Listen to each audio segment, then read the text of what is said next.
Okay, this video is to continue discussing different ways to combine sentences or have sentence variety. In particular, we were talking about non-essential phrases.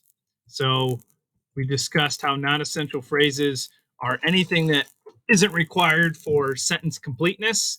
And these are phrases that we can add to existing sentences to add description and detail, or we can take two sentences that have some unnecessary replication or repetitiveness or redundancy and combine these sentences using some of these structures. So the last video talked about positives. The teacher, a middle-aged nerd, loved grammar. Instead of saying the teacher loved grammar, he was a middle-aged nerd, we can combine those two sentences to make it more complex.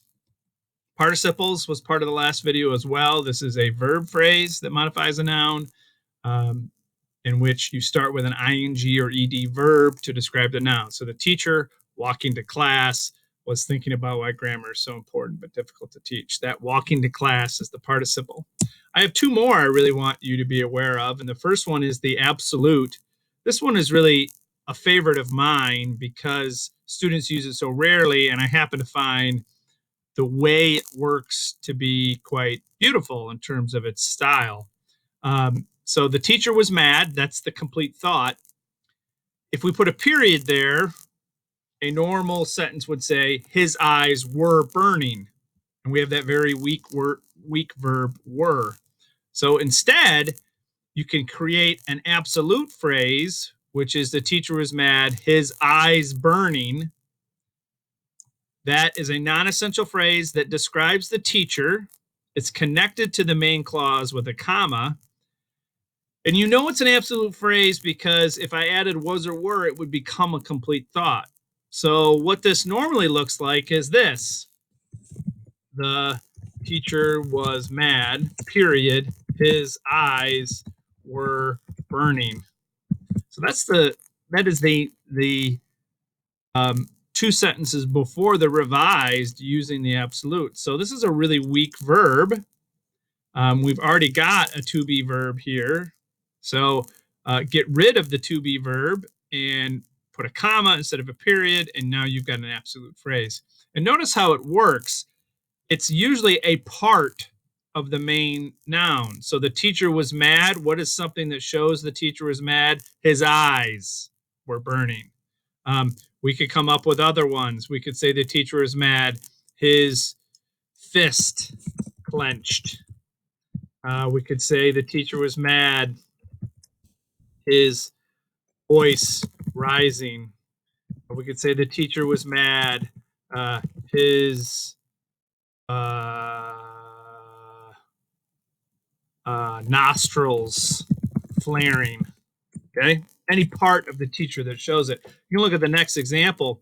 The car, its wheels falling off, is a real piece of junk.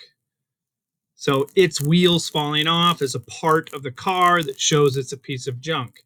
So this is part of that sentence combining that so many of the videos have been about that we've been looking at.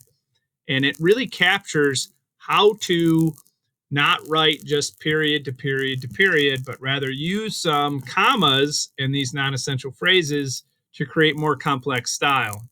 I've told you many times in this class already that I don't know that I can make you a better writer, but I can help you fake it. And by using non-essential phrases, you look like a better writer. The next one I want to talk about is the adjective clause. So again, this is non-essential. I could take this out. We don't have to have it. I can remove it and the sentence still makes sense. The teacher made his students practice constantly. If I wanted to add some detail, the teacher, who hated comma mistakes, made his students practice constantly. This adjective clause is signaled by who, whose, which, or where. Those words begin adjective clauses. So the team, which was in last place, ended the season with a great effort. Which was in last place is the adjective clause. I can take it out. Anything I can take out, I put commas around. This syntactical variety strengthens your essay and it allows you to write more concise ways, right? This written out in a less concise way, in a wordy way, would be the teacher hated comma mistakes. He made his students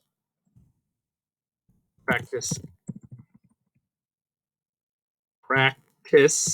constantly. I cannot spell today. That is a less concise version of the previous sentence.